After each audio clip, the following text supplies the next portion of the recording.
A sunny afternoon in the park should have been simple. Ice cream, football, and laughter between Maya Carter and her two sons, Jordan and Caleb. Instead, squad cars rolled in, officers claiming suspicious behavior. To them, a black single mother with two young boys fit a narrative they'd written countless times before. Their questions sharpened, their tone edged with intimidation, as if daring her to falter. But Maya Carter wasn't just any mother. She was Dr. Maya Carter, an FBI agent. And when they crossed the line from inquiry to harassment, they discovered that the woman they underestimated was trained to fight back. Before we go any further, comment where in the world you are watching from, and make sure to subscribe because tomorrow's story is one you don't want to miss. The afternoon sun hung lazily in the cloudless sky, casting warm rays across the suburban park's green expanse. Maya Carter sat on a weathered wooden bench, watching her sons Jordan and Caleb chase each other with infectious laughter that made her heart swell. The remains of their ice cream cones left sticky traces on their fingers, evidence of the simple joy they'd shared moments ago. "Mom, catch!" Jordan called out, his dark eyes sparkling as he launched the football in a wobbly arc toward her. Maya reached up, making an exaggerated grab that sent both boys into fits of giggles when she nearly toppled off the bench. "See? I told you she'd mess it up," Jordan said to his younger brother, grinning. "Mom's too serious to be good at football." Caleb, always quick to defend his mother, shook his head. "No way! Mom's good at everything. She's just pretending." Maya raised an eyebrow, fighting back a smile. "Oh, am I too serious?" She stood up, brushing off her jeans. "Maybe I should show you boys how it's really done." She scooped up the football and threw a perfect spiral that sailed right over Jordan's outstretched hands. "No fair!" Jordan laughed, running to retrieve the ball. "You've been holding out on us!" Caleb clapped his hands in delight. "Do it again, Mom." For once, Maya felt the weight of her responsibilities slip away. No badge to worry about, no cases to solve, no reports to file. Just her and her boys, enjoying a perfect Saturday afternoon. She'd been working too many long hours lately, and moments like these were precious. "Ice cream and football?" she teased, jogging over to them. "What did I do to deserve such spoiled children?" "We're not spoiled," Jordan protested, but his smile gave him away. He sketched quickly in his ever-present notebook, capturing the moment in swift, sure strokes. "We're just awesome." 20 feet away, a white couple sat at a picnic table, their own children playing nearby. The woman's eyes hadn't left Maya and her sons since they'd arrived, her lips pressed into a thin line of disapproval. She leaned close to her husband, whispering something that made him frown and look over. Maya noticed. She always noticed. Years of FBI training had honed her awareness to a razor's edge. But she refused to let their prejudice poison this moment with her children. She'd faced worse countless times before. The woman pulled out her phone, holding it close to her face as if trying to be discreet.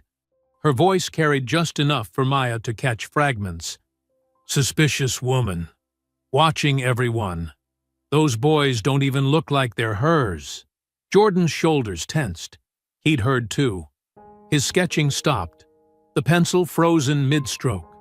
Maya's heart ached, seeing how quickly fear could steal her son's joy.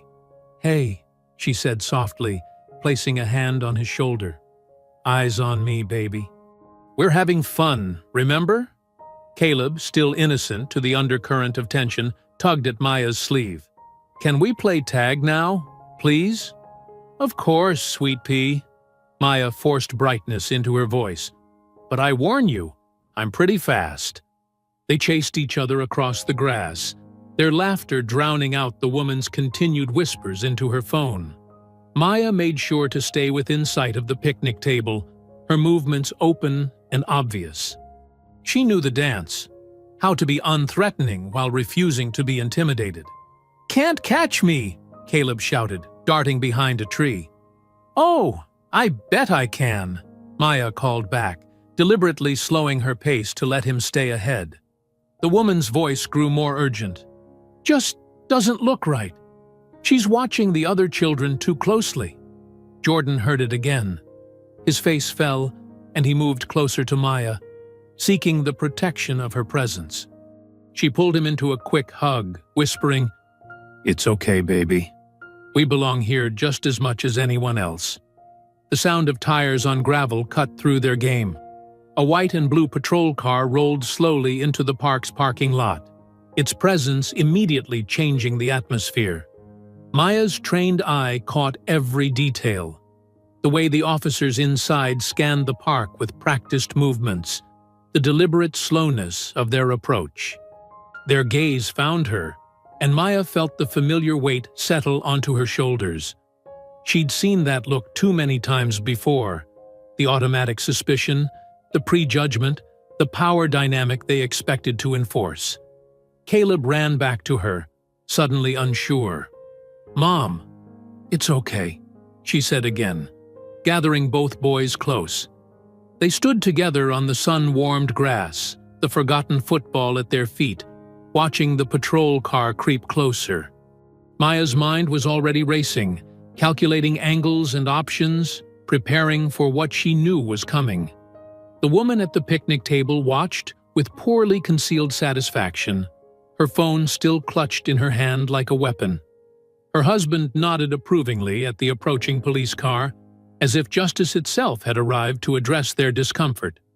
Jordan pressed against Maya's side, his notebook clutched tight to his chest. "Mom?" he whispered, his voice small but steady. "Are we in trouble?" "No, baby," Maya answered, keeping her voice calm and sure. "We haven't done anything wrong.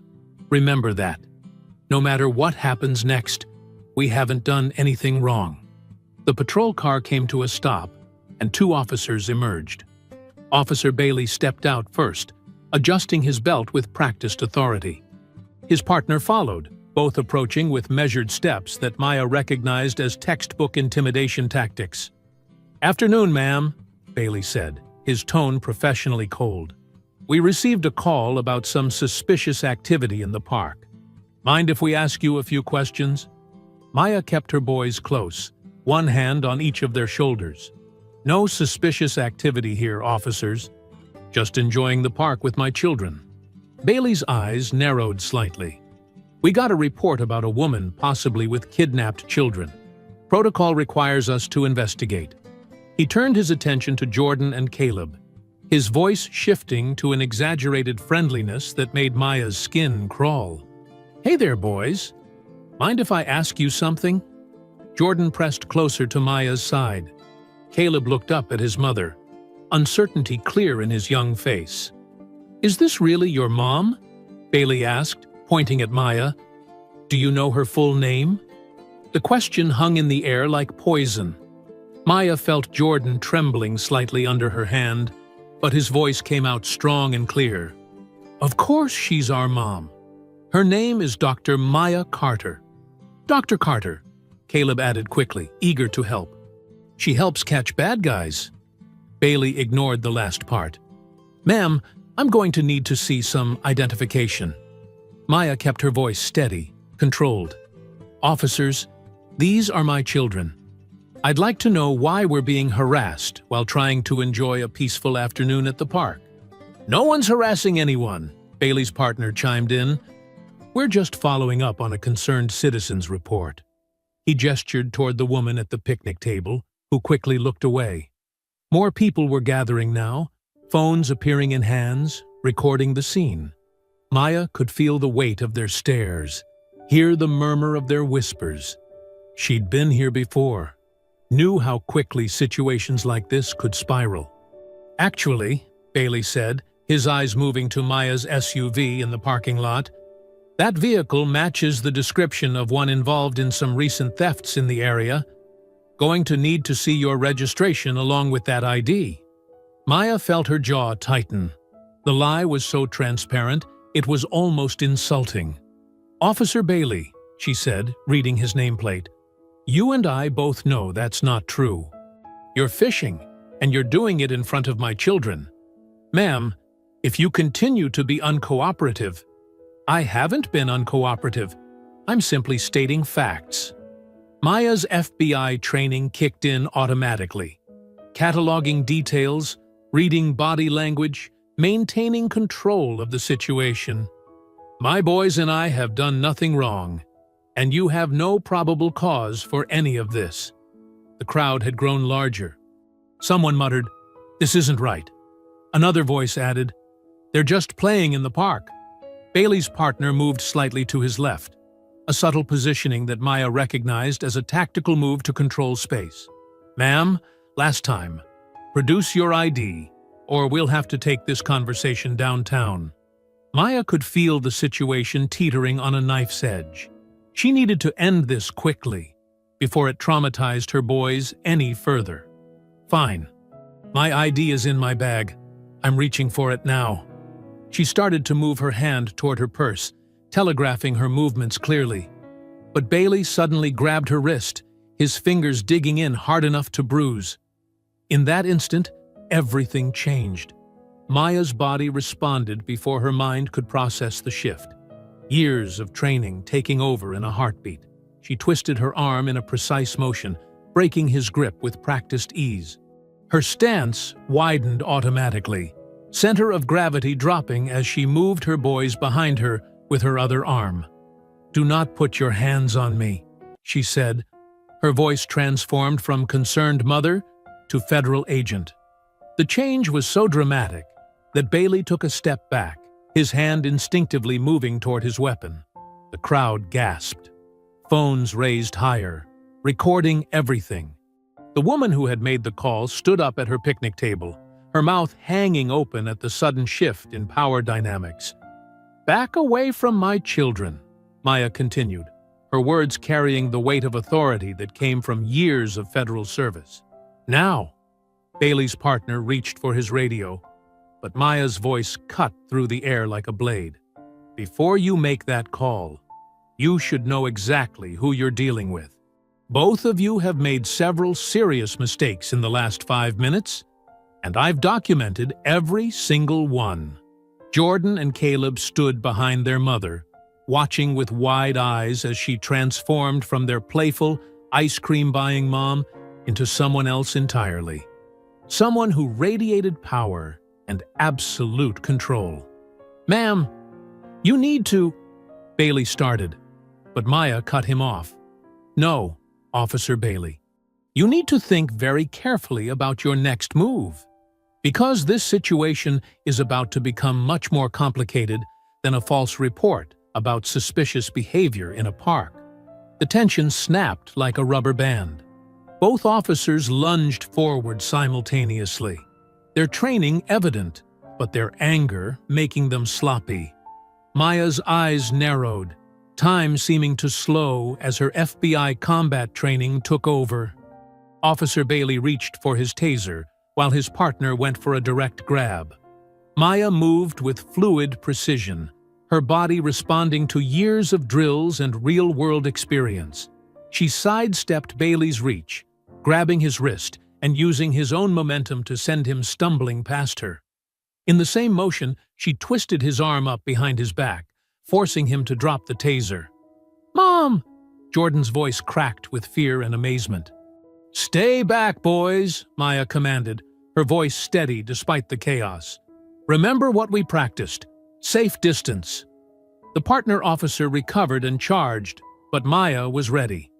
She released Bailey with a push and dropped low, sweeping the charging officer's legs out from under him. He hit the ground hard, the impact forcing a grunt from his lungs.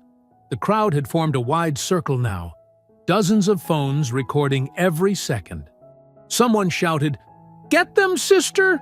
while others called out in disbelief. Bailey scrambled to his feet, face red with rage and embarrassment. He reached for his gun, but Maya closed the distance before his hand could grasp the grip. Her elbow struck his solar plexus, driving the air from his lungs. As he doubled over, she grabbed his gun arm and executed a perfect hip throw, sending him flying over her shoulder to land flat on his back. "Oh my God!" a woman in the crowd screamed. Did you see that?" The partner officer had regained his feet and pulled his baton. He swung it in a wide arc, but Maya blocked with her forearm, the impact absorbed by muscle memory and proper technique. She trapped the baton against her body, twisted it free from his grip, and tossed it aside. "Stand down!" she ordered, her voice carrying the full weight of federal authority. "You're making this much worse for yourselves." Instead of complying, the partner threw a wild punch. Maya slipped it easily, countering with a sharp jab to his throat that left him gagging. She followed with a sweep to his back knee, bringing him down hard. Bailey had recovered enough to try another rush, but Maya was tired of playing defense. She met his charge head-on, blocking his haymaker and landing 3 rapid strikes to his ribs. As he staggered, she grabbed his arm and executed a textbook armbar takedown, pinning him face down in the grass. His partner tried to rise, but Maya's foot pressed firmly between his shoulder blades, keeping him prone while maintaining the hold on Bailey. Both officers were effectively immobilized, and the crowd erupted in cheers and shocked exclamations. "Caleb! Jordan!" Maya called out, her voice still remarkably calm. "Are you both okay?" "Yes, Mom," they answered in unison, their voices filled with awe. "That was amazing," Caleb added, bouncing on his toes despite his earlier fear. The wail of approaching sirens cut through the commotion. Maya could hear the squeal of tires as multiple police vehicles entered the park. She maintained her holds, but turned her head to see 3 more patrol cars racing toward them, lights flashing. "Everyone stay calm," she projected to the crowd. "Keep recording. Make sure you capture everything that happens next." The backup officers poured out of their vehicles, weapons drawn, shouting contradictory orders. Maya remained perfectly still, keeping both officers pinned but making no aggressive moves. "Release them immediately," one of the new officers demanded. "I'm going to reach for my credentials," Maya announced clearly. "My ID is in my back pocket. I'm releasing these officers slowly, and then I'm going to show you who I am." She gradually released her holds, allowing both officers to scramble away from her. They stumbled to their feet, red-faced and disheveled, trying to recover some dignity as Maya reached back with deliberate slowness. The crowd held its collective breath as she withdrew her FBI badge and ID, holding it high above her head, where everyone could see the federal shield gleaming in the afternoon sun.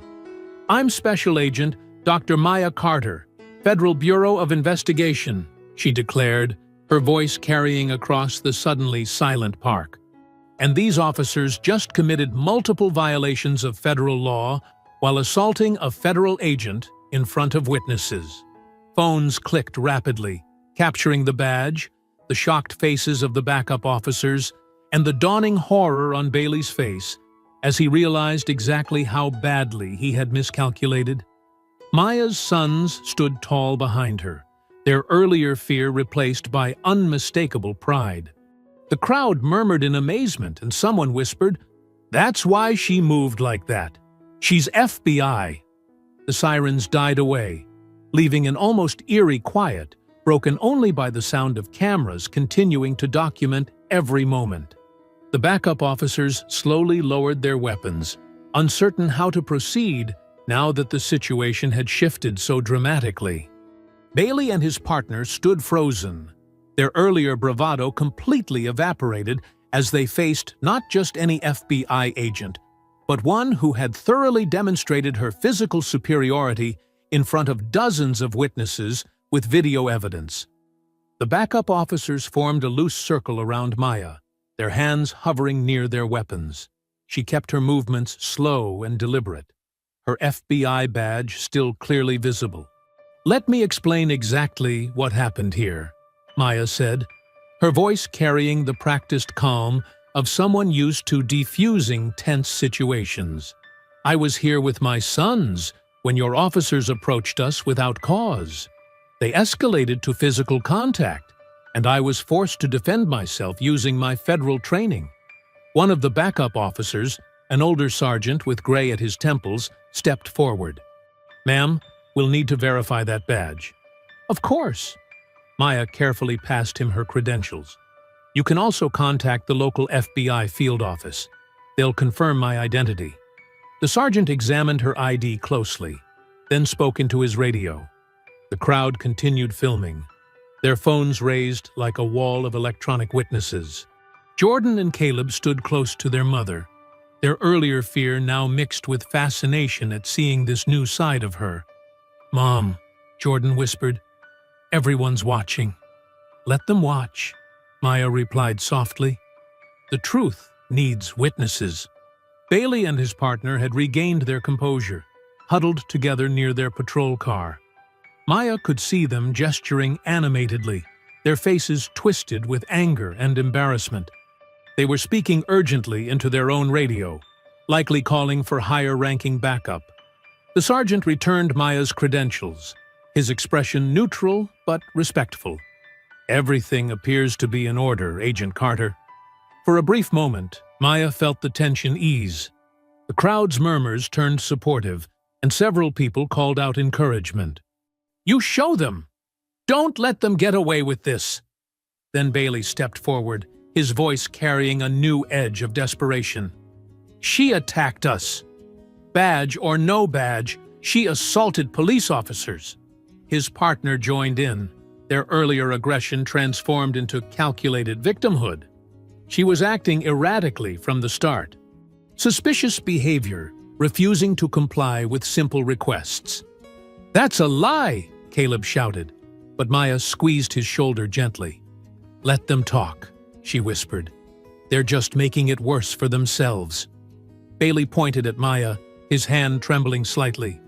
"How do we even know that's a real badge? FBI agents don't just hang out in parks attacking cops." "I was here with my children," Maya corrected him firmly. "You initiated the physical contact. Multiple videos show exactly what happened."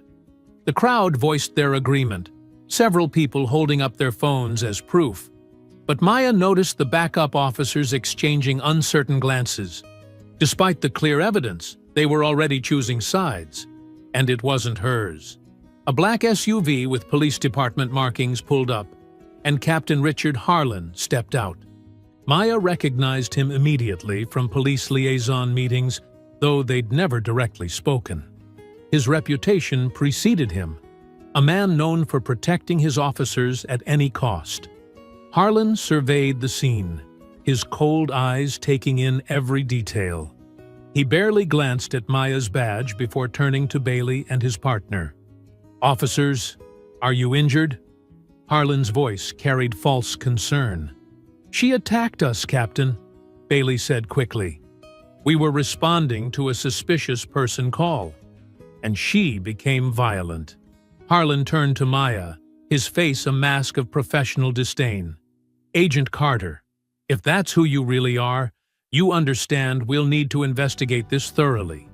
Assaulting officers is a serious offense."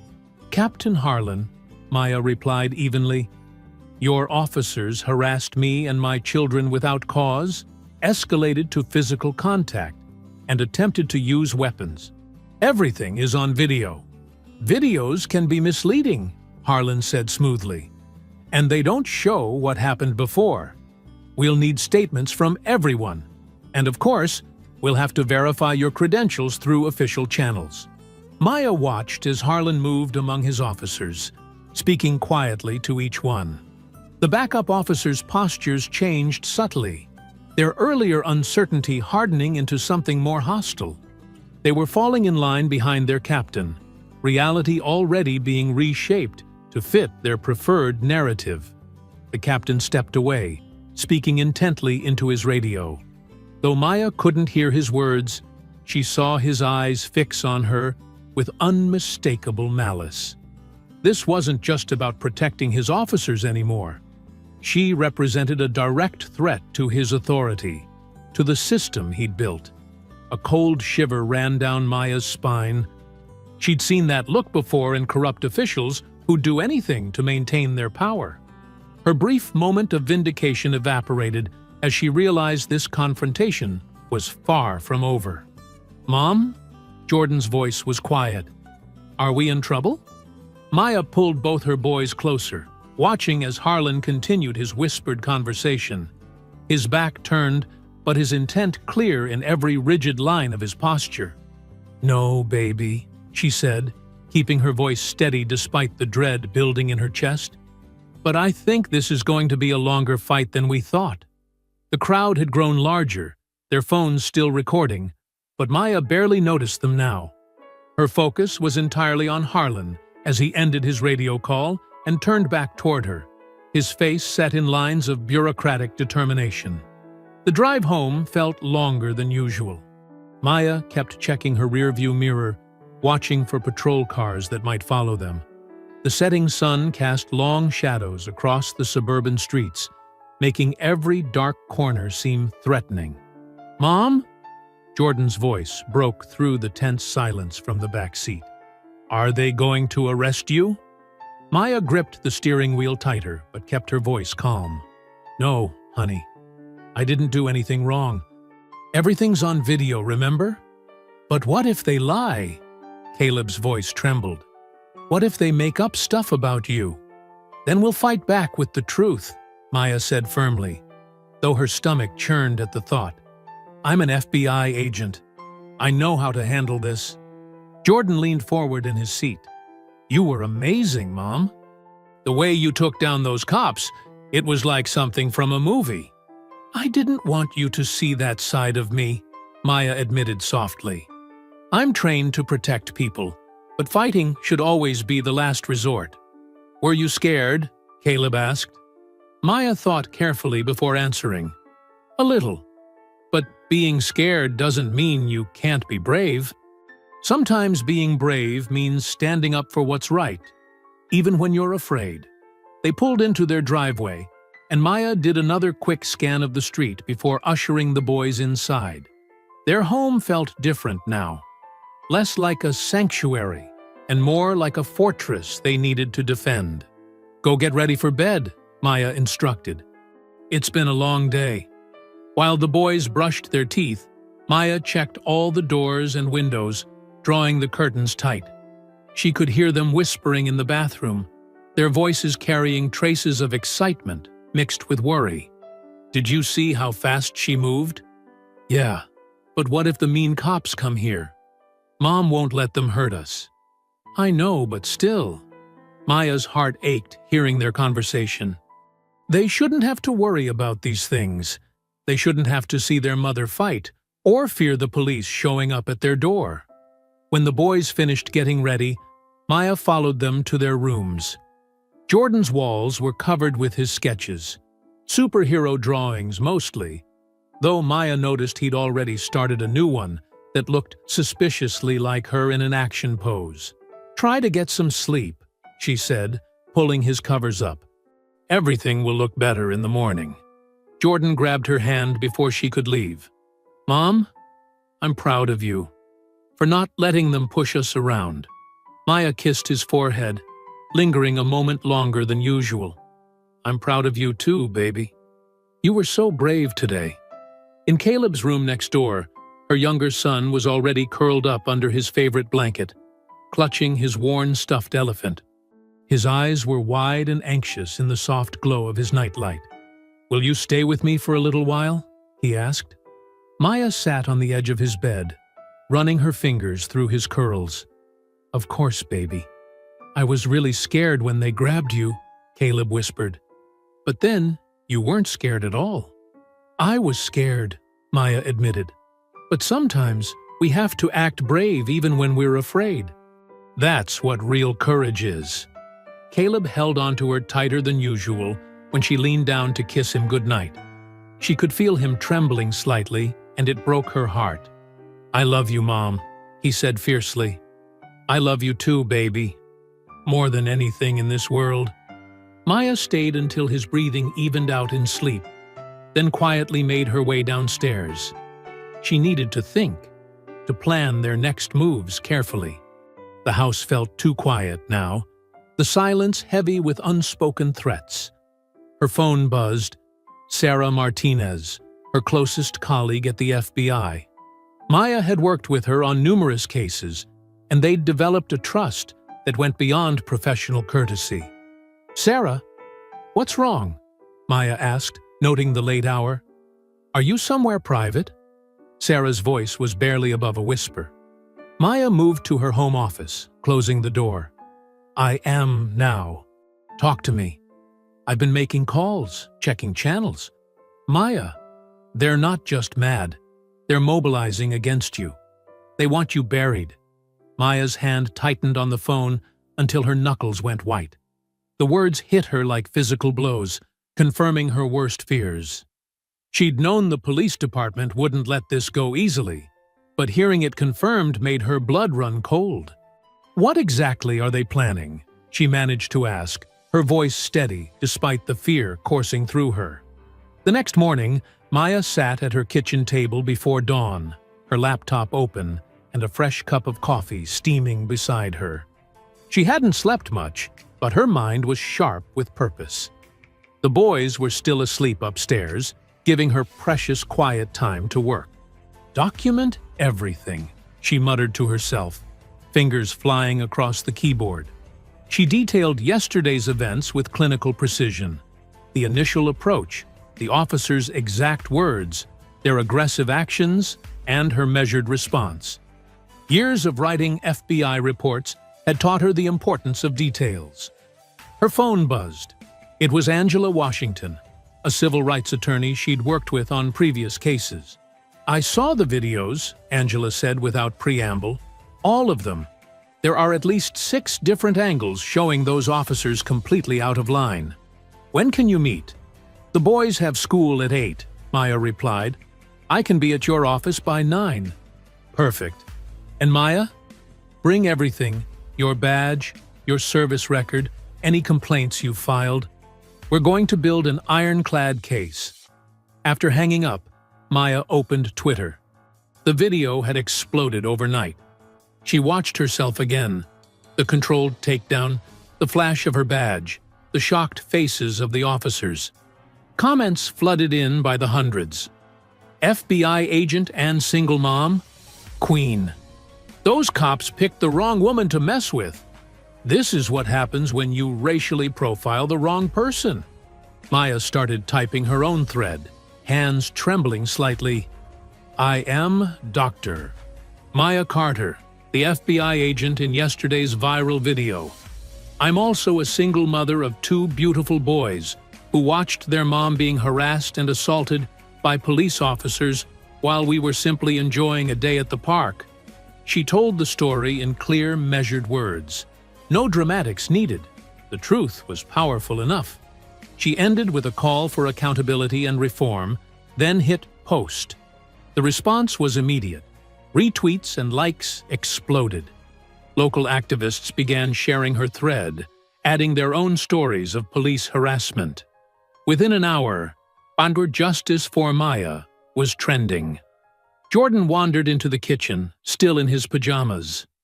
"Mom, you're on TV." Maya looked up at their small kitchen television. Sure enough, the morning news was running the story. They split the screen between the viral video and a photo from her FBI badge. The headline below read, "Hero Mom or Threat? FBI agents park confrontation sparks debate." "They're calling you a hero," Jordan said proudly. Maya pulled him close, kissing the top of his head. "Baby, what matters is that we know the truth.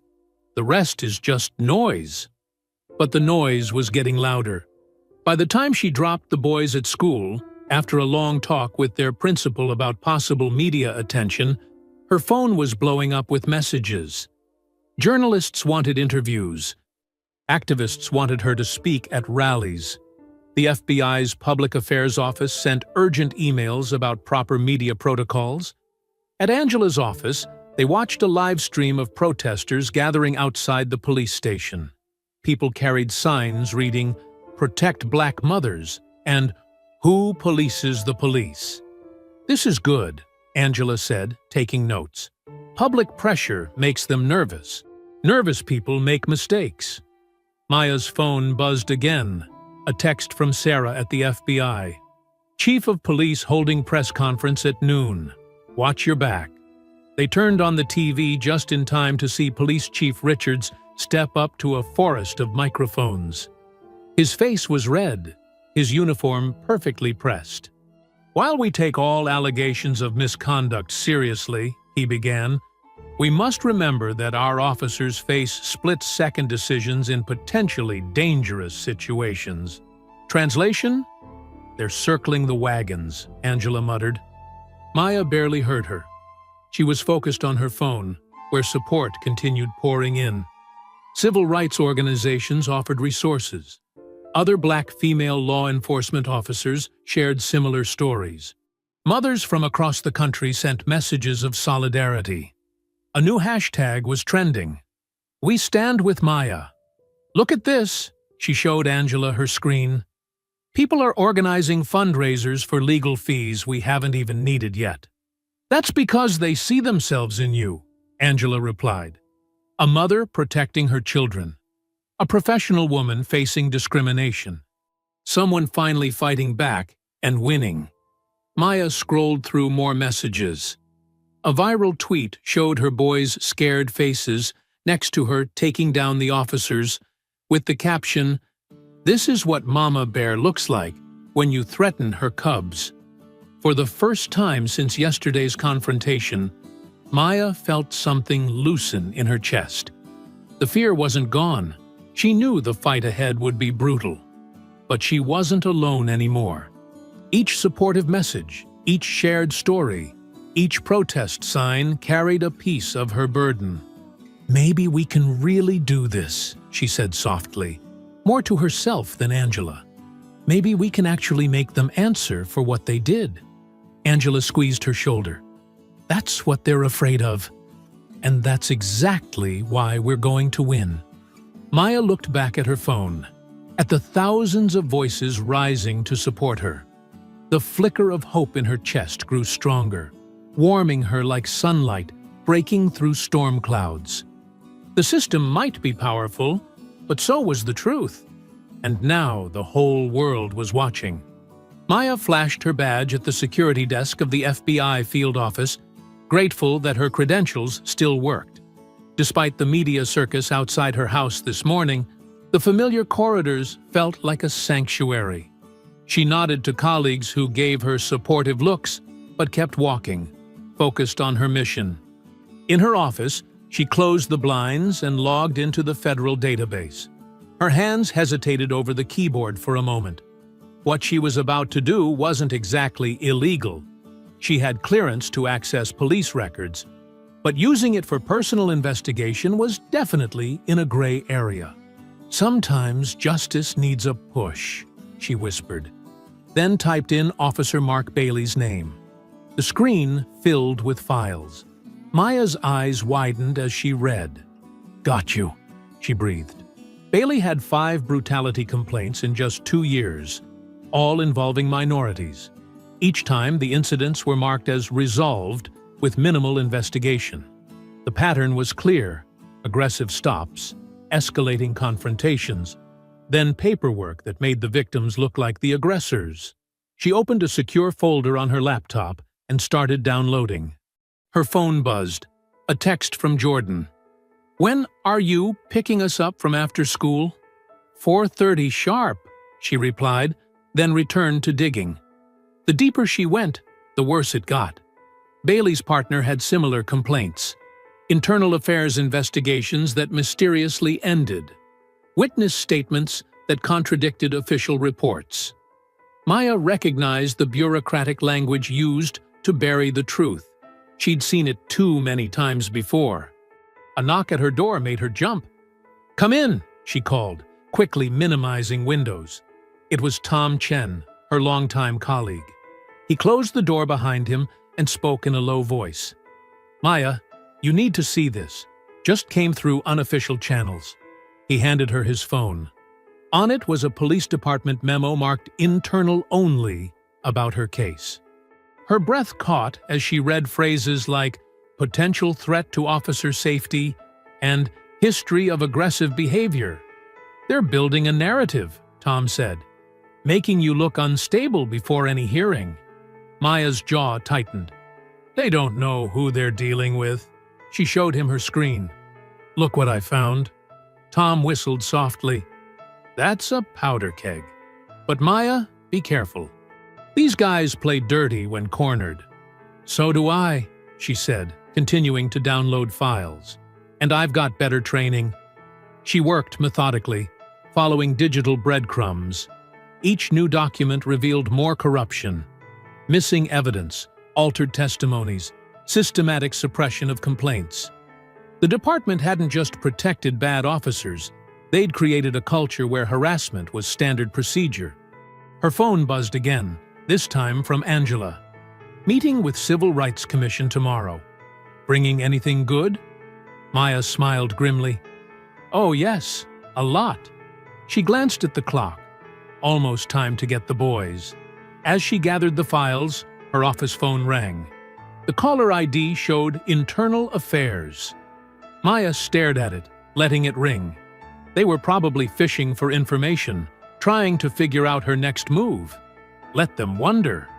She packed her laptop carefully, making sure all the files were secured and backed up. Years of FBI work had taught her to always protect her evidence. These documents were her ammunition in the fight ahead. Walking through the parking garage, Maya felt exposed. Her heels clicked on the concrete, echoing off the walls. She quickened her pace, scanning the shadows between cars.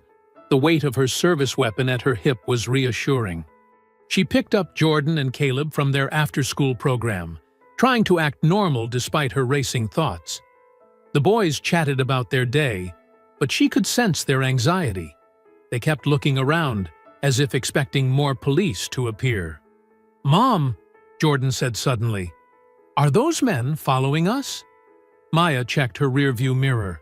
A dark sedan 2 cars back, unmarked, but clearly police issue.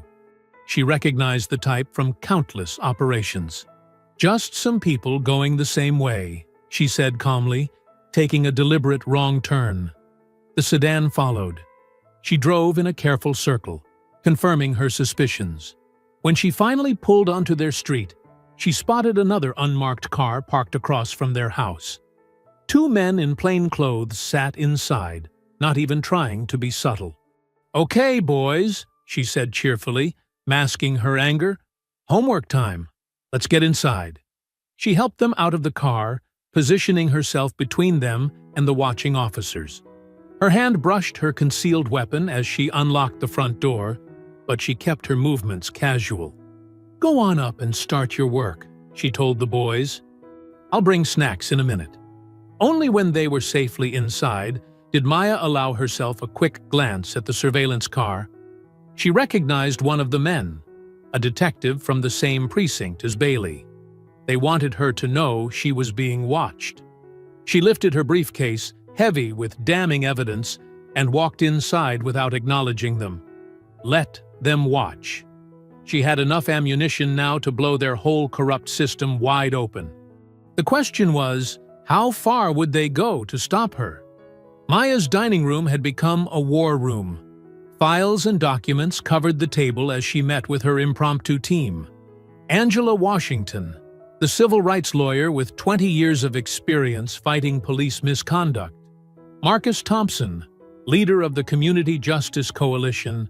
And Sarah Chen, the investigative journalist whose initial story had blown the case wide open. "These complaints go back years," Maya explained, spreading out the documents.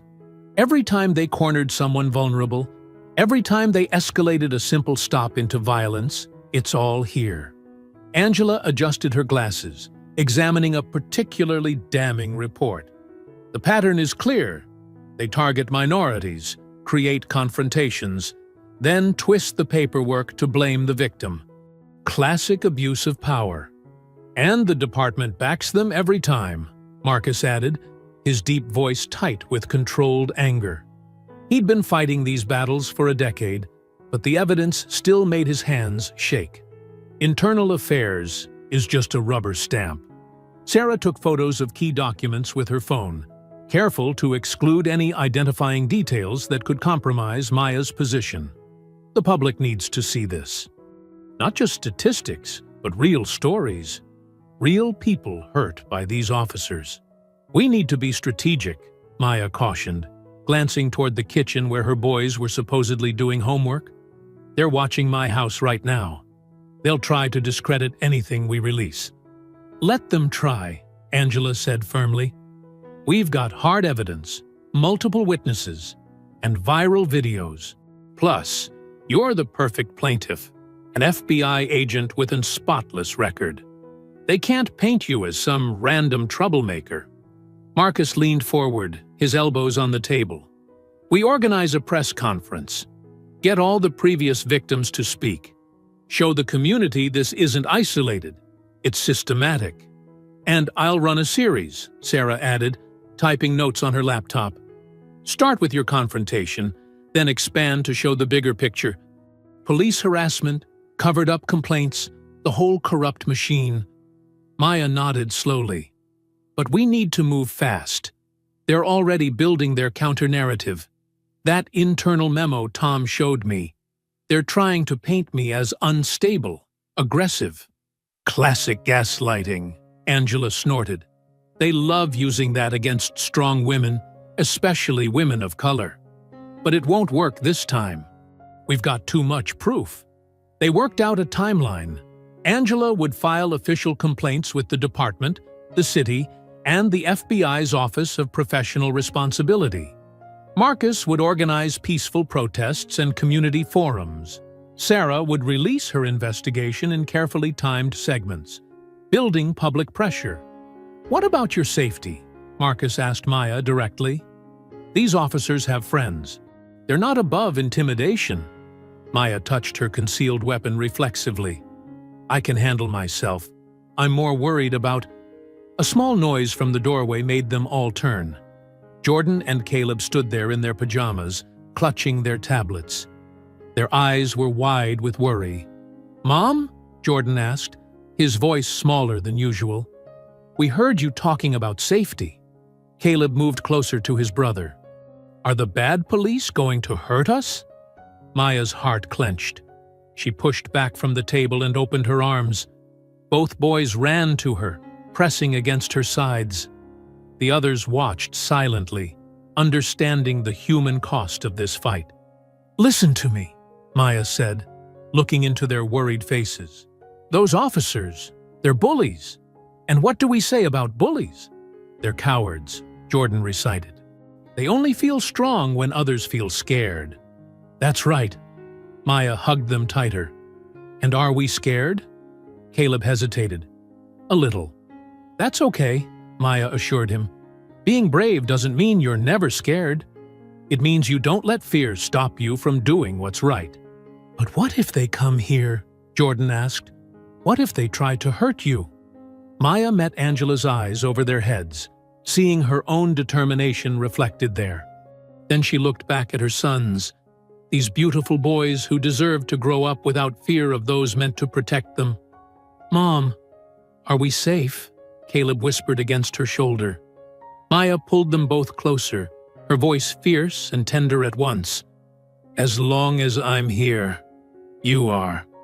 The room fell quiet, except for the soft sound of Sarah's typing and Marcus shuffling papers. They all understood what was really at stake. Not just justice for one incident, but the right of a mother and her children to live without fear. The right of a community to trust those with power over them. Jordan and Caleb held on to their mother for another long moment before reluctantly heading back upstairs. Maya watched them go, her protective instincts warring with her determination to see this fight through. Angela touched her arm gently. We'll make it right, Maya, for them and for every other child who deserves better. Maya nodded, turning back to the table covered with evidence of corruption. They had truth on their side. Now they just had to make it matter.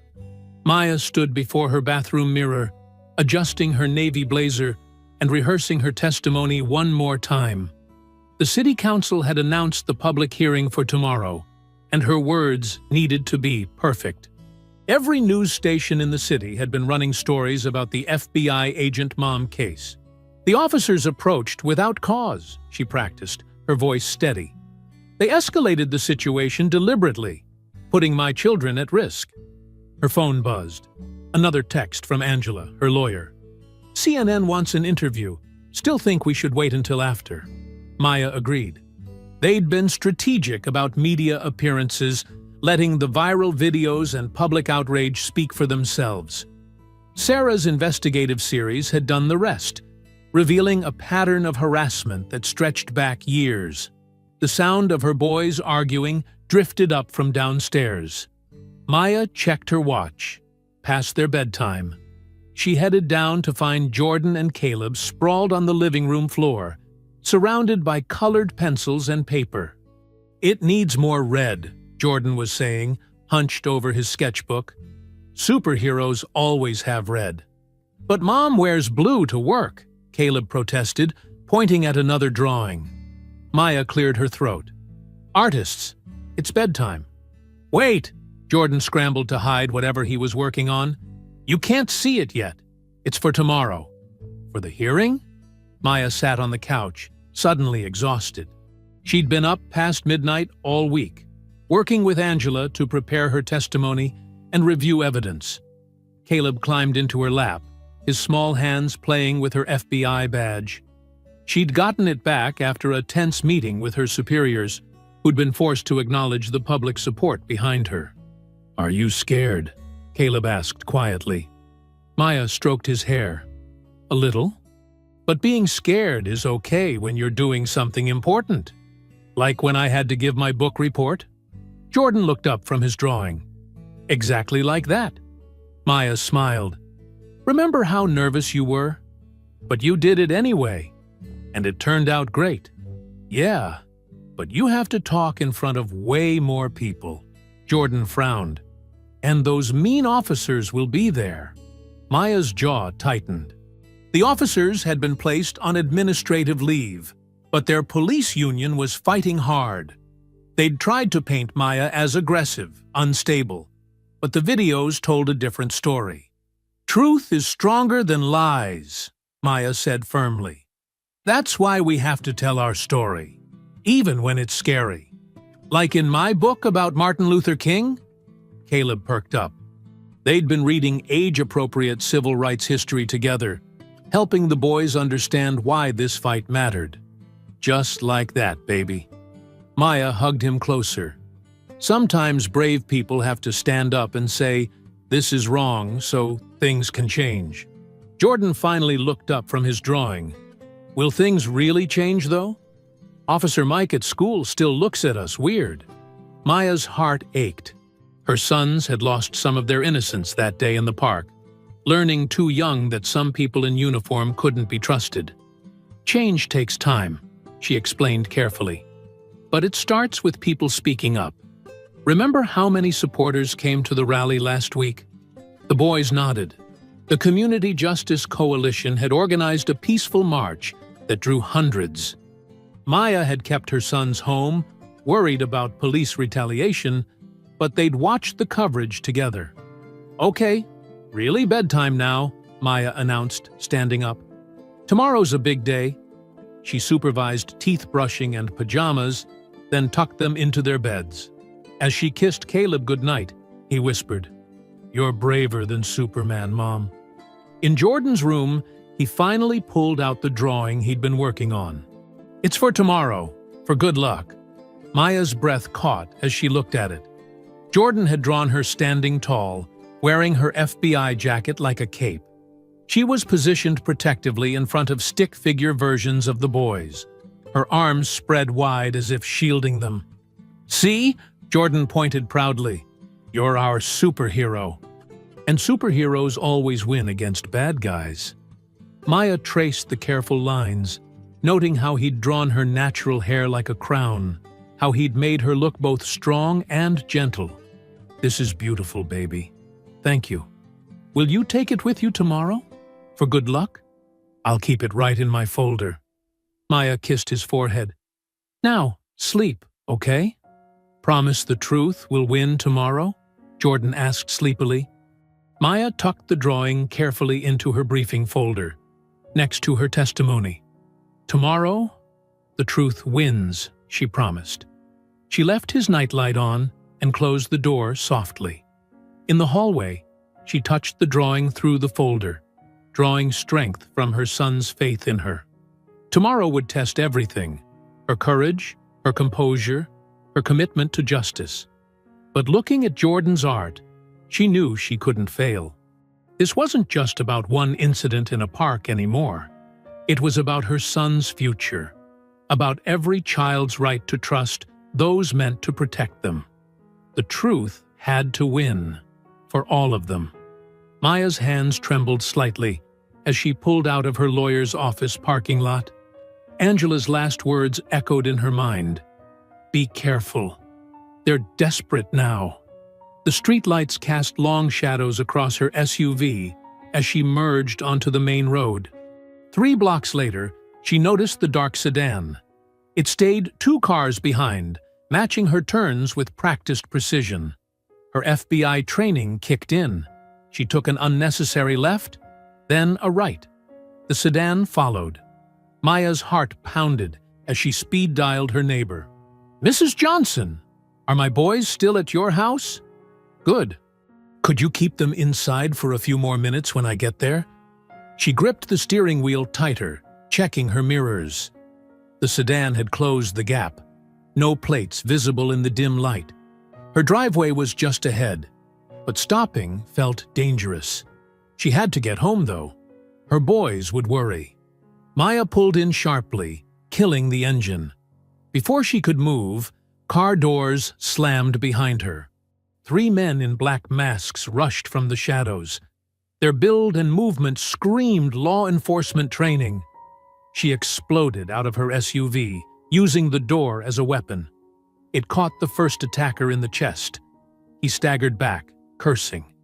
The second man grabbed for her throat, but Maya ducked and drove her elbow into his solar plexus. FBI, stand down, she shouted, knowing they wouldn't listen. These weren't random thugs. This was a message. The third man caught her with a punch that split her lip. Maya spun with the blow, using the momentum to slam her heel into his knee. Something cracked. He howled. From her neighbor's window, she heard Jordan scream, "Mom!" The sound stabbed through her heart, but she couldn't look. The first attacker was back up, swinging a baton.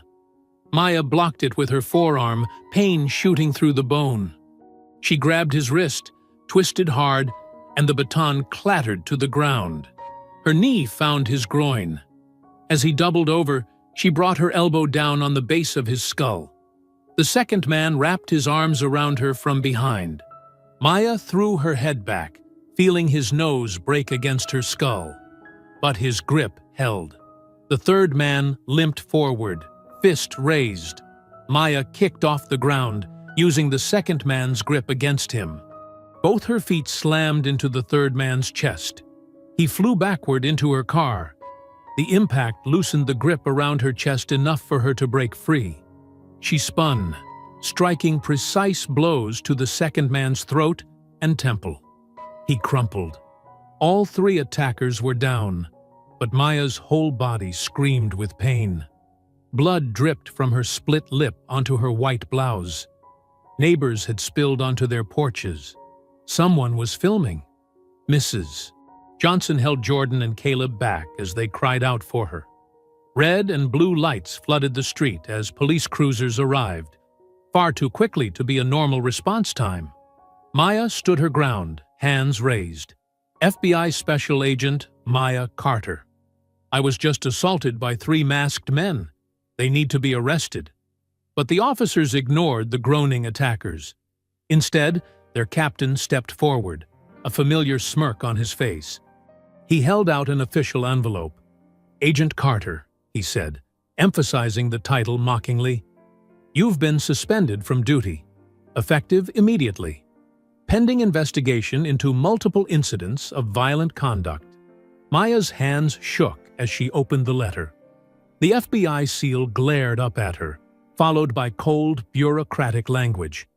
Her badge and credentials were to be surrendered, her cases reassigned.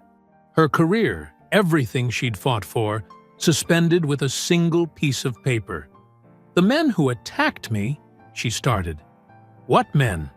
The captain gestured around.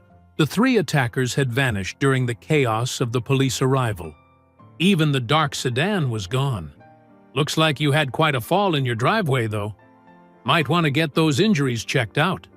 Maya's body throbbed with each heartbeat. Her FBI badge felt like it was burning against her hip.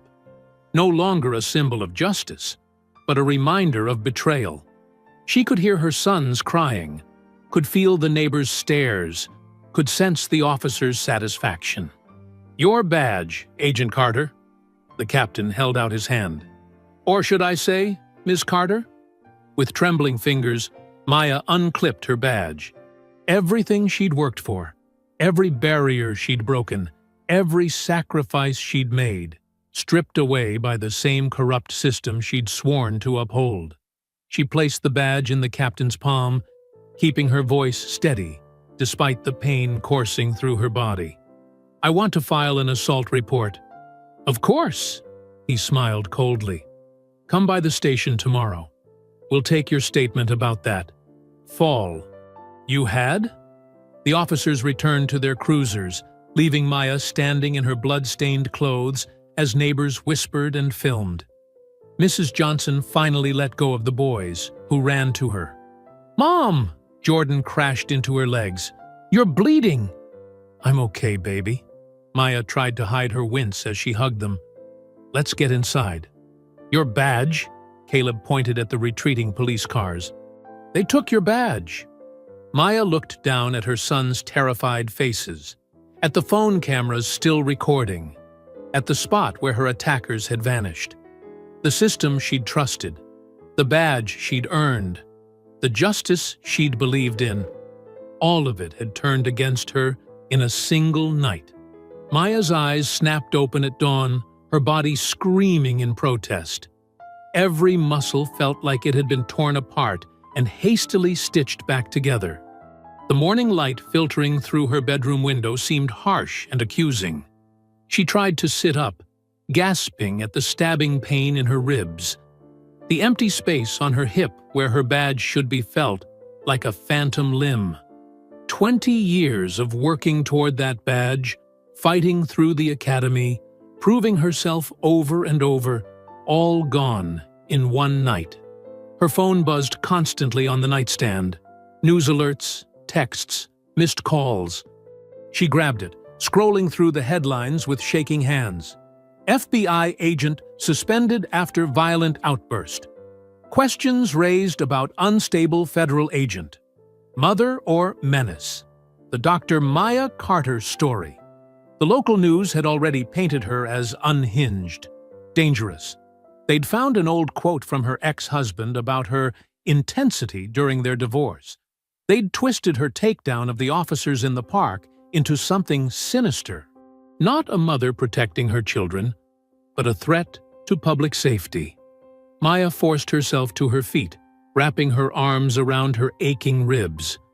The mirror showed purple bruises blooming across her jaw, a split lip that had swollen overnight. She touched the tender spots gently, cataloging each injury like evidence. Shuffling to the kitchen, she found Jordan and Caleb already awake. They sat at the counter, picking at bowls of cereal, unusually quiet. Their eyes followed her every movement, as if afraid she might disappear. "Mom?" Jordan's voice was small. "Are you going to work today?" Maya's throat tightened. "No, baby. I'm taking some time off." "Because they took your badge?" Caleb asked. "Yes." She tried to keep her voice steady. "But it's temporary. We're going to fight this." "What if those men come back?" Jordan pushed his cereal away. "What if they hurt you worse next time?" Maya crossed the kitchen, ignoring the pain to wrap her arms around both boys. "Listen to me. Those men were cowards. They attacked in the dark because they're afraid of the truth. But we're not going to let them win." Her phone buzzed again, text from her lawyer. "Turn on the news." Now! Maya grabbed the remote, flipping to the local station. The police captain stood at a podium, his face grave with fake concern. "We're deeply troubled by Agent Carter's pattern of aggressive behavior," he was saying. "First, the unprovoked attack on 2 officers performing their duty, then multiple witnesses reporting her erratic conduct. Last night's incident in her driveway raises serious questions about her stability and fitness for duty." The camera cut to grainy cell phone footage of her fight with the masked men, edited to show only her strikes, none of their attacks. The caption read, "FBI agent's violent breakdown." Maya's hands clenched into fists. Her body ached with every breath, but something deeper hurt. The betrayal, the twisting of truth, the way they were trying to erase her humanity. She called her FBI supervisor, getting voicemail. Called her colleagues, straight to voicemail. Even people she'd worked with for years were shutting her out. The system was closing ranks, leaving her isolated. Social media was worse. Trolls called her a danger to society. Racist comments flooded every news article. Some people defended her, but their voices were drowning in the orchestrated wave of hatred.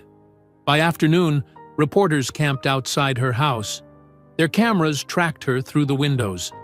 Her sons couldn't even play in their own yard. They were prisoners in their home, under siege from all sides. Maya paced the living room, checking locks, drawing curtains.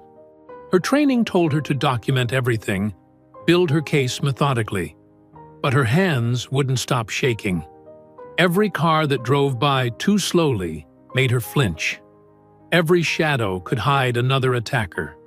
When night finally fell, she tucked her exhausted boys into bed.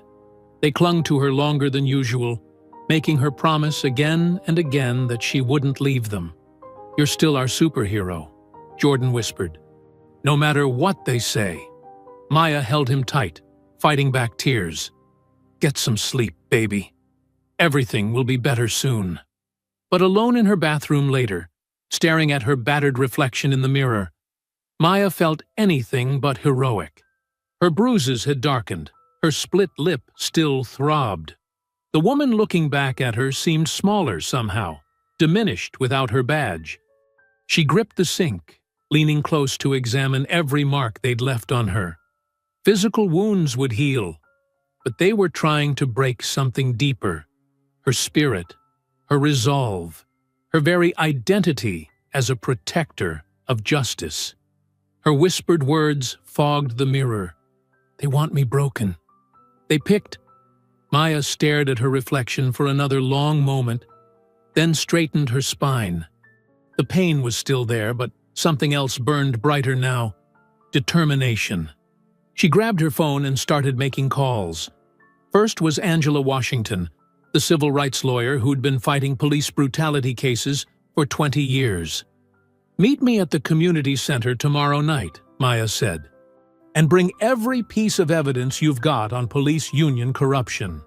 Next was Sarah Chen, the journalist who'd been digging into police misconduct for months. "I need those files you mentioned," Maya told him. "The ones about union payoffs and buried complaints. It's time to put them all together." She called Pastor Davis, whose church had become a hub for community organizing. "Can you get people to the forum?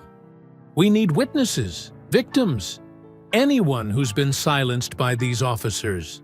Her hands shook less with each call. This was familiar territory. Building a case, connecting evidence, creating a network. She might not have her badge, but they couldn't take away her training or her instincts. Maya spread her research across the kitchen table. Complaint files, witness statements, financial records showing suspicious payments. The police union had been burying misconduct for years, paying off victims, threatening whistleblowers. Her own attack was just the latest in a long pattern. "Mom?" Jordan's voice made her jump. He stood in the doorway in his pajamas, Caleb beside him. "We heard you talking." "I thought you were asleep." Maya said softly. We want to help, Caleb said. Like you always tell us. Stand up for what's right. Maya's chest tightened. Her boys had seen too much already. The violence in the park, the ambush in their driveway. Part of her wanted to shield them completely, send them to their grandmothers until this was over. But they were already part of this fight. Running wouldn't teach them the lesson they needed to learn. Come here, she said, opening her arms. They rushed to her, careful of her bruises. Tomorrow night, I'm going to tell everyone the truth about what these officers did. Not just to us, but to lots of families. Will it be dangerous? Jordan asked against her shoulder. I'll be careful, Maya promised, and I won't be alone. Sometimes fighting for justice means taking risks, but we do it smart. We do it together. She showed them the evidence spread across the table, explaining in simple terms how the pieces fit together. Their eyes grew wide as they understood the scope of what she was uncovering. It's like a puzzle, Caleb said. All the pieces show the bad guys. Exactly, Maya smiled. And tomorrow night, we're going to show everyone the whole picture. She worked through the night, organizing her presentation. The community forum would be televised. She needed everything to be clear, undeniable. Her lawyer helped draft talking points. The journalist fact-checked every detail. And Pastor Davis mobilized his congregation to pack the audience. Morning brought more news crews outside her house, more hostile headlines. But Maya felt steadier now. Let them watch. Let them spin their lies. The truth was about to blow their whole system apart. She spent the day preparing, checking and double-checking her evidence. Her body still ached, but adrenaline pushed through the pain. This was what she'd trained for. Gathering intelligence, building an airtight case, taking down corrupt networks. As evening approached, Maya changed into a crisp blazer, covering her bruises with makeup. She checked the hidden microphone her journalist contact had provided, making sure it was secure and transmitting clearly. Everything she said would be recorded, backed up to multiple servers. They couldn't bury this story. Her sons watched her get ready, unusually quiet. They knew the stakes, understood that tonight could change everything. What if they try to stop you? Jordan asked. That's why we have backup plans, Maya assured him. Pastor Davis's security team will be there. News cameras will be rolling. And remember what I taught you about calling Aunt Sarah if anything happens? They nodded solemnly. Maya knelt before them, ignoring the protest from her ribs. I need you to be brave tonight, she said. Can you do that for me? Yes, they said together. And remember, no matter what happens, no matter what anyone says about me, you know the truth, right? You're our hero, Caleb said fiercely. You fight bad guys and protect people. Maya pulled them close, breathing in their familiar scents, her boys, her reason for everything. They had to learn that justice was worth fighting for. The truth could overcome any lie. They hugged her tightly, careful of her injuries. Bring the truth back, Mom, they whispered. Maya kissed their foreheads, then stood and checked her microphone one final time. The weight of it against her skin felt like armor. She grabbed her keys and evidence files, squared her shoulders, and walked toward the door. The cameras outside tracked her movement. Reporters shouted questions. Maya kept walking, head high, mind focused on the battle ahead. The night air felt electric with possibility. They'd tried to break her, to bury her story. Instead, they'd given her everything she needed to expose their whole corrupt system. The community center buzzed with tension. Every seat was filled, with people lining the walls and spilling out into the hallway. News cameras lined the back, their red lights blinking like watchful eyes. At the podium, Police Union President Howard Malone adjusted his tie, his smile sharp and confident. These allegations are nothing but fake news and social media hysteria, he declared. Our officers acted appropriately when confronted by an aggressive individual. The so-called victim has a history of instability. That's a lie. Maya's voice cut through the murmurs, strong and clear. She stood from her seat in the front row, holding up a thick manila folder. And I can prove it. Malone's smile flickered. Ms. Carter, you're out of order. This forum has procedures. Like the procedures you used to bury 17 excessive force complaints, Maya stepped into the center aisle, projecting her voice to reach the back of the room. Or the procedures for paying off victims to keep quiet. She pulled out documents, holding them high. March 15th, Officer Bailey assaulted a teenage boy.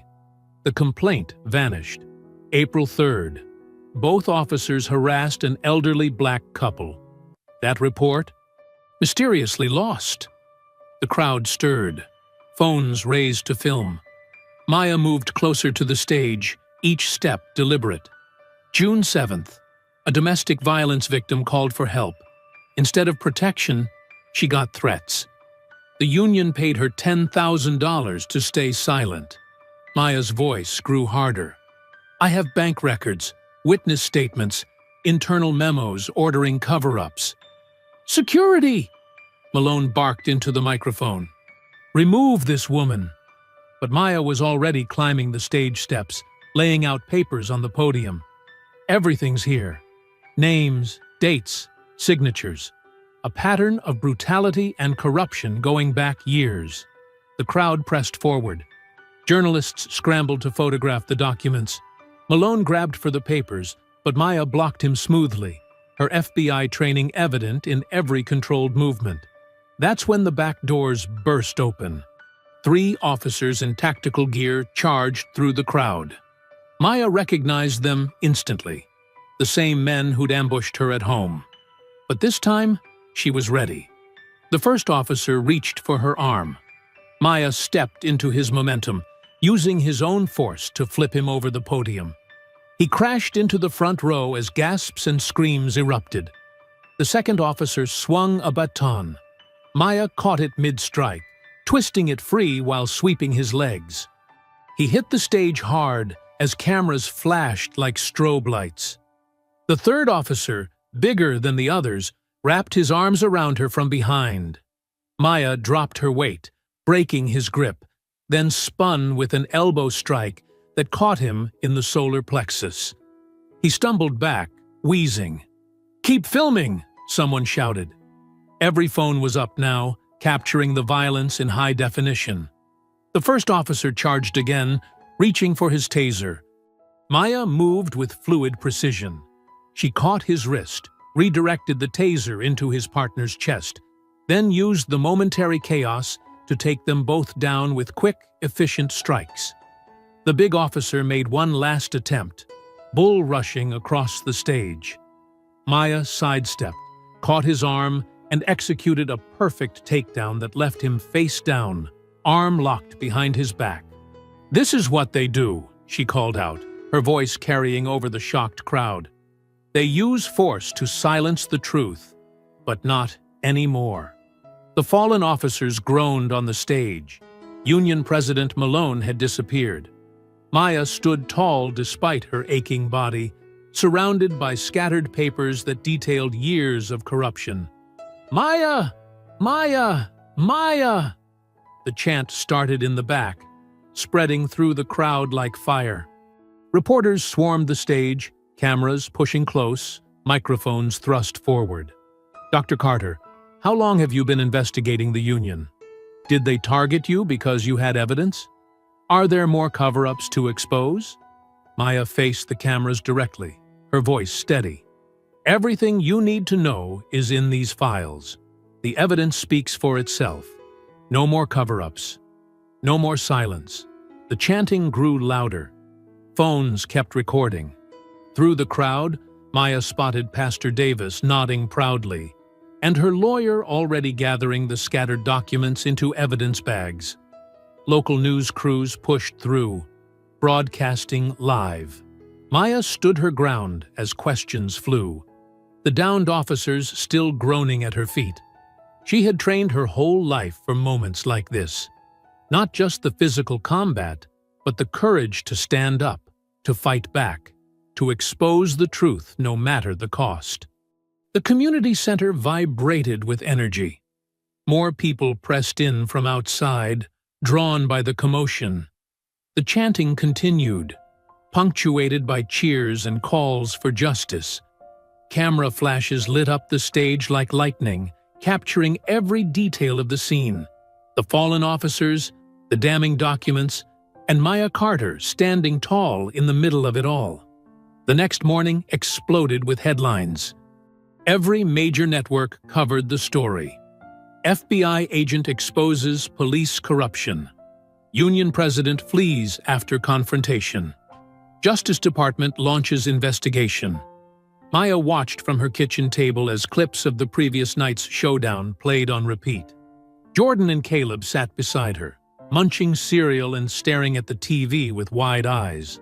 On screen, their mother took down 3 officers while protecting a stack of evidence that was now shaking the entire city. "Mom, you're trending!" Jordan pointed to his tablet, showing her the viral hashtags. Maya the Protector and Justice for Maya dominated social media. The doorbell rang. Maya tensed, but it was only Pastor Davis with a stack of newspapers. Each front page showed different angles of the same scene. Maya standing triumphant on stage, surrounded by fallen officers and scattered evidence. "You did it, sister," Pastor Davis smiled, laying out the papers. "They're arresting them as we speak." Her phone buzzed with updates throughout the morning. The police chief announced his resignation at an emergency press conference, his face ashen as he dodged questions about his role in the cover-ups. 3 hours later, the mayor held her own press conference, announcing federal oversight of the department. "The Department of Justice will conduct a thorough investigation," the mayor declared, looking directly into the cameras. "We have failed our community's trust, and changes must be made." By afternoon, news helicopters circled downtown as FBI agents raided the police union headquarters. Maya recognized some of her colleagues, carrying out boxes of files and computer drives. Officer Bailey and his partners were led out in handcuffs, their faces twisted with rage when they spotted the news cameras. "The corruption went deeper than anyone suspected," her lawyer explained over the phone. "Your evidence cracked open decades of misconduct. They're finding cover-ups dating back to the 90s. Caleb tugged at her sleeve, pointing to more breaking news. Union President Malone had been caught trying to flee the state. State troopers arrested him at a small private airfield, a suitcase full of cash in his trunk. The community rallied around Maya. Neighbors dropped off food and cards. Local mothers organized a support vigil outside her house. Their signs read, "Protect Black Mothers," and "Stand with Maya." "You showed us how to fight back," one mother told her, tears in her eyes. "My boys look up to you now. You gave us hope." Maya hugged her sons closer, watching more coverage roll in. Legal experts predicted sweeping reforms. Civil rights leaders called for national police union investigations. Her story had sparked a movement larger than herself. Late that evening, her FBI supervisor called. Maya stepped onto her back porch, watching the sunset paint the sky orange as she answered. "Carter," Director Williams said, his voice formal but warm. "The Bureau wants to reinstate you immediately. Full clearance, back pay, and a commendation for uncovering systemic corruption. We should have backed you from the start." Maya watched through the window as her boys played video games, safe and happy in their home. She thought about that day in the park, how quickly their peace had been shattered. How many other mothers lived in fear of the same thing? "Sir," she replied, her voice firm, "I appreciate the offer. But this was never about a badge. It's about my boys, and mothers like me." She could hear Williams shift uncomfortably. "I don't understand. We can't just fix one department or punish a few bad officers," Maya explained. The whole system needs to change. Black mothers shouldn't have to be FBI agents to protect their children in a park. Through the window, Jordan caught her eye and waved. She waved back, her heart full of love and fierce determination. This wasn't the end of her fight. It was just the beginning. "So, what are you saying, Carter?" "I'm saying I have a bigger mission now," she answered. "Those mothers out front? They need someone to help them fight back, to expose corruption wherever it hides, to make sure their children can play in parks without fear." She watched another group of supporters gather at her fence, holding candles and sharing stories. Their voices carried across her yard, strong and hopeful. "The badge was never what gave me power," Maya continued. "It was knowing right from wrong, standing up against injustice, teaching my boys that no one has the right to make them feel afraid." The silence stretched between them. Finally, Williams sighed. "You're making a difference, Carter. Whatever you decide, you have my respect."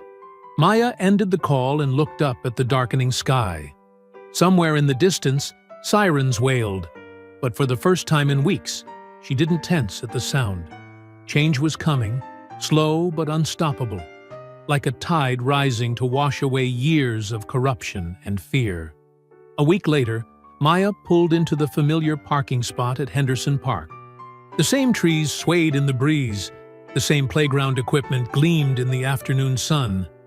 But everything felt different now. Jordan and Caleb bounced in their seats, pressing their faces against the windows. "Look, Mom, our spot is free." Jordan pointed to their favorite picnic table near the fountain. Maya smiled, feeling a mix of emotions wash over her.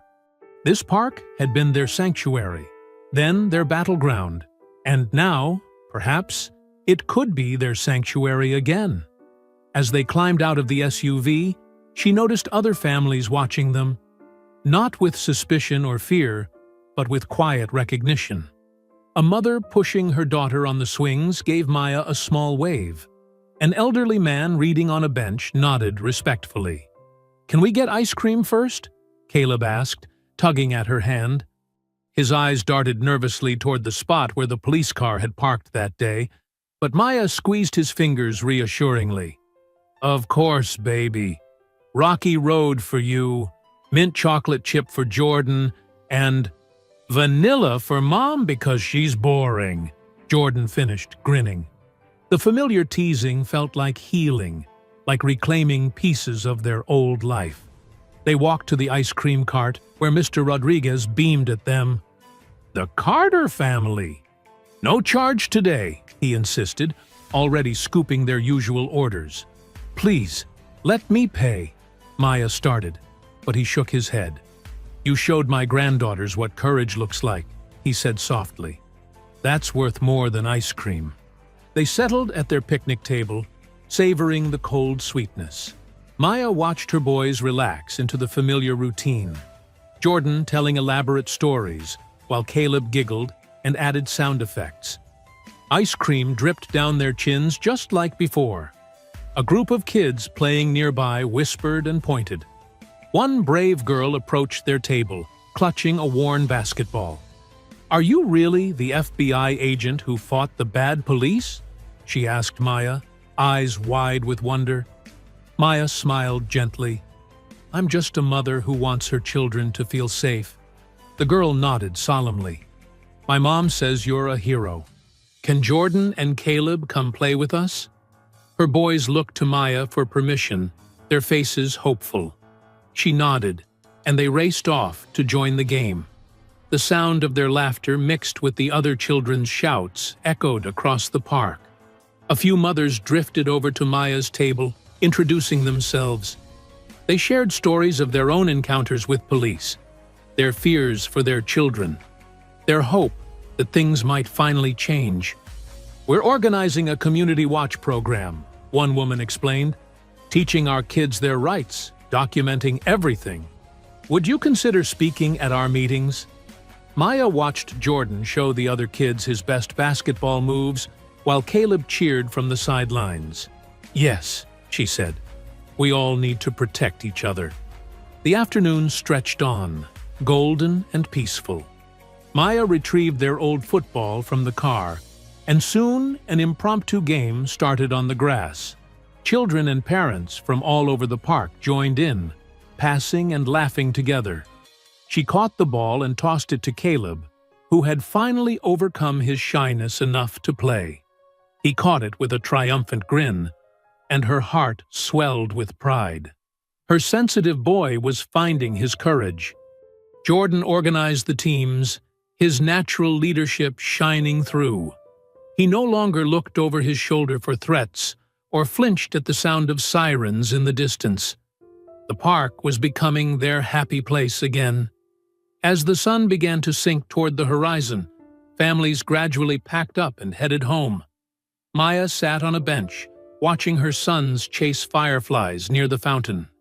The last rays of sunlight painted everything in warm gold, including their joyful faces. A cool breeze carried the scent of grass and late summer flowers. Birds called their evening songs from the trees.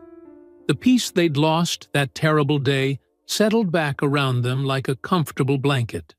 Jordan caught a firefly and showed it to Caleb. Their faces lit with wonder as it glowed in his cupped hands. They set it free and watched it dance away into the gathering dusk.